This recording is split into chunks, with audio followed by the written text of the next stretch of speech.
Debati publik për energjinë në Shqipëri duket shpesh herë i thjeshtuar, por edhe emocional. Ndaj për këtë flasim sot me ekspertin e energjisë, Eduard Elezaj, për të marrë një këndvështrim tjetër dhe për mënyrën se si flasim ne për këtë temë. Dhe se si ju duket juve kur ne flasim për këtë temë.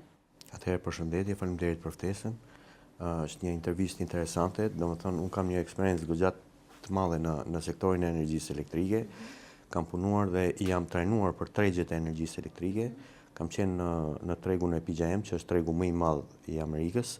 Gjithashtu kam dhe një trajnim në Nord Pool, që është tregu më i avancuar dhe më liberal i sektorëve të energjisë elektrike në Europë. Thënë kjo mund të bëni krahasime midis mënyrës se si ne shohim energjinë në vendin tonë dhe mënyrën se si e shohim në tregjet të huaja. Mënyra se si funksionon në Ballkan Ballkani është zona 7 e Europës, zona sinkron quhet zona 7, që do të thotë ne kemi linja që lidhemi me gjithë vendet e Ballkanit, linja 400-she.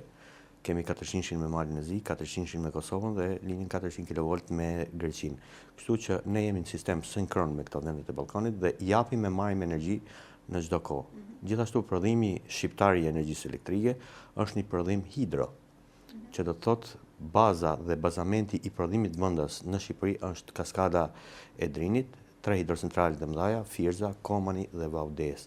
Por gjithashtu kemi dhe prodhues tjerë, prodhues privat, me hidro kryesisht, ka dhe kohët e fundit janë përhapur shumë dhe investimet në energjinë diellore, me panela diellore, ku ka shumë investitorë të cilët janë në investim ose kanë mbaruar investimet dhe sapo kanë filluar prodhimet e energjisë elektrike.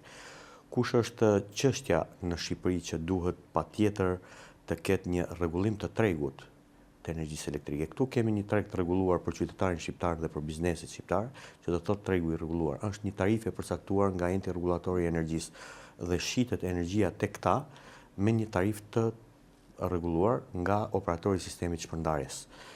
Kurse tregu i parregulluar është tregu mes tregtarëve të ndryshëm të energjisë elektrike që blejnë dhe shkëmbejnë energji, shesin energji jashtë vendit, marrin nga vendi dhe shesin jashtë vendit, gjithashtu marrin nga jashtë dhe furnizojnë vendin në rastet e nevojave që ka Shqipëria. Ndaj duhet patjetër një sinkronizim shumë i mirë i këtij tregu drejt një liberalizimi të tij. Gjithashtu, operatori i sistemit të transmetimit, linjat e mëdha të transmetimit, janë në të gjithë vendet e Europës janë linja shtetërore dhe shtetet i menaxhojnë këto linja, që do të thotë paguhet një tarifë për transmetimet e energjisë elektrike. Shqipëria sot që po flasim ka kapacitete transmetuese, sepse ne po flasim për të paktën 1200 kV që kemi kapacitete, 400 Malizi, 400 Greqia dhe 400 me Kosovën, por gjithashtu kemi edhe 2 linja 220 që janë po me Malin e Zi dhe me Kosovën.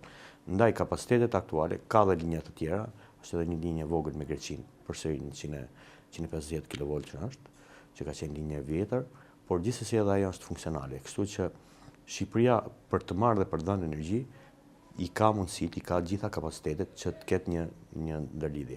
Problemi nuk shtrohet tek pjesa a ka energji Shqipëria apo ne jemi importues ose eksportues të energjisë.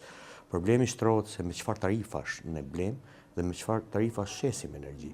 Si funksionon ky treg, sa i mirë menaxhuar është ky treg në Shqipëri. Dhe kam dëgjuar shumë që flasin në lidhje me emetimet e CO2-shit, të karbonit në atmosferë, është në bazë të direktivave të Bashkimit Evropian. Shqipëria nuk preket nga kjo. Nuk është se u bën një investim dhe është energji e rinovueshme dhe përfiton konsumatori shqiptar. As biznesi shqiptar nuk përfiton.